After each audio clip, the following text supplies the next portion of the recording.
Salut à tous, salut à toutes, c'est Lamia, j'espère que vous allez bien. En tout cas, pour ma part, tout est plutôt chouette. Aujourd'hui à Team, on se retrouve pour une toute nouvelle vidéo pour parler du 4e épisode de Loki. Franchement, cet épisode, c'était juste une petite pépite, j'ai vraiment adoré.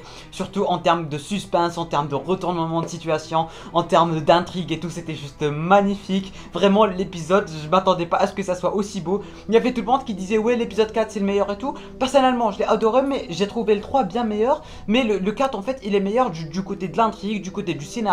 Mais je sais pas vraiment comment vous expliquer ça, mais le 4 il a été un peu trop surcoté, si je peux dire ça comme ça, parce que personnellement j'ai préféré le 3. Mais le 4e épisode, en fait, ce qu'il a de plus que le 3, et pourquoi tout le monde dit qu'il est aussi bien et aussi meilleur que tous les autres épisodes, parce que tout simplement il va mettre vraiment le paquet sur l'intrigue, sur les retournements de situation. On va en savoir beaucoup plus, vraiment tout va changer, tout va être chamboulé d'un instant à l'autre, et c'est ça qui va faire la force de cet épisode. Sur ce, sans plus tarder, sans perdre une seconde de plus, let's go!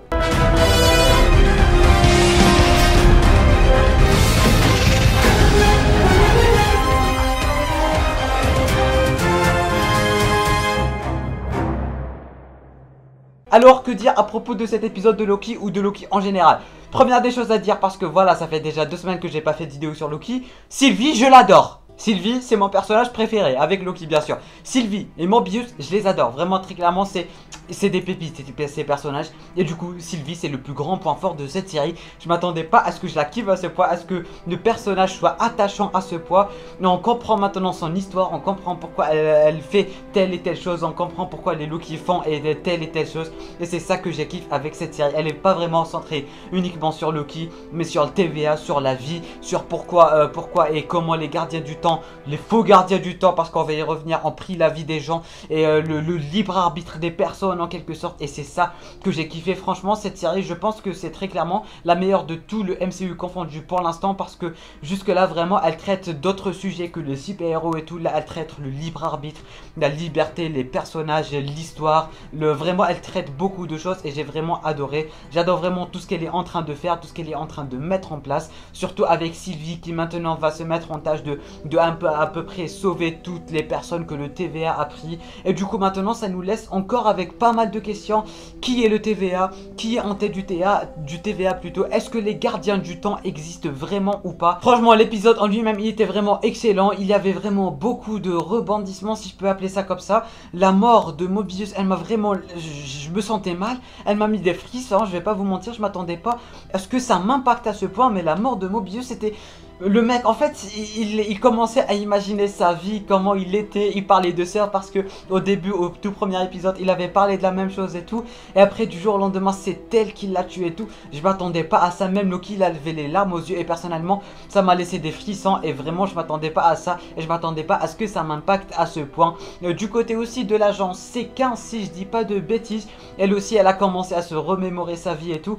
Et tout compte fait, Sylvie, c'est pas une mauvaise personne. C'est juste quelqu'un qui a été privé de sa vie et qui veut montrer aux gens que eux aussi ils ont été privés de leur vie à cause du TVA. Et techniquement, ma petite théorie à propos de tout ça, c'est que le TVA cherche Sylvie uniquement parce que c'est elle et uniquement elle qui peut compromettre plutôt toute la sécurité du TVA, parce que tout simplement elle peut tout simplement reprendre ou plutôt redonner aux gens leurs anciens souvenirs de leur ancienne vie.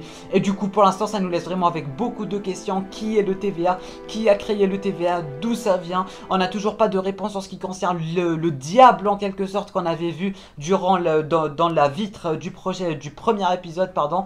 Et du coup vraiment c'est rempli d'intrigues, c'est rempli de sensations fortes. On s'attendait vraiment pas à voir Lady Sif et ça c'était super cool de la revoir. Je m'attendais pas à ça. À Skip, apparemment elle reviendra dans Thor Love and Thunder. Je sais pas si c'est confirmé ou pas, mais en tout cas je crois que j'en ai entendu parler. Dites-moi en commentaire si c'est sûr, mais à 90% je crois que je suis sûr que c'est sûr. Bref, vous aurez compris le délire. En tout cas cette série elle m'épate vraiment en ce qui concerne aussi l'alchimie entre Loki et entre Sylvie. C'est juste une petite pépite. Je m'attendais pas à ce que Loki ait un cœur à ce point, à ce qu'il évolue à ce point. Et je crois que durant cette série, il a plus évolué que dans tout le MCU confondu. Parce que je rappelle que en l'espace de 5 à 6 films, il arrête pas de poignarder les gens dans leur dos et tout. Il suffit qu'il rencontre Sylvie pour que ça change à jamais. Et j'ai vraiment super adoré. Merci la série Loki, merci le MCU de nous proposer toujours des émotions pareilles, toujours pour les fans comme nous et tout, vraiment c'est un régal. Même qui aurait cru que Loki allait plaire à ce point et qu'un personnage comme ça, pas du tout connu de l'univers, allait plaire à ce point. En tout cas le MCU il fait vraiment du très bon travail, il peut te prendre un personnage pas du tout connu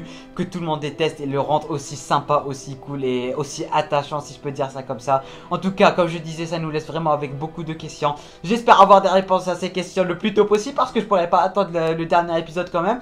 Et j'espère aussi qu'on pourra revoir Sylvie et revoir Loki dans le futur du MCU parce que j'adore cette alchimie. Et si elle venait à aboutir à quelque chose, ça serait juste magnifique. N'hésitez pas vous derrière votre écran à me dire en bas en commentaire là maintenant tout de suite qu'est-ce que vous avez pensé de cet épisode et surtout de Sylvie qui est très clairement mon personnage préféré. Je l'adore, je m'attache vraiment à elle.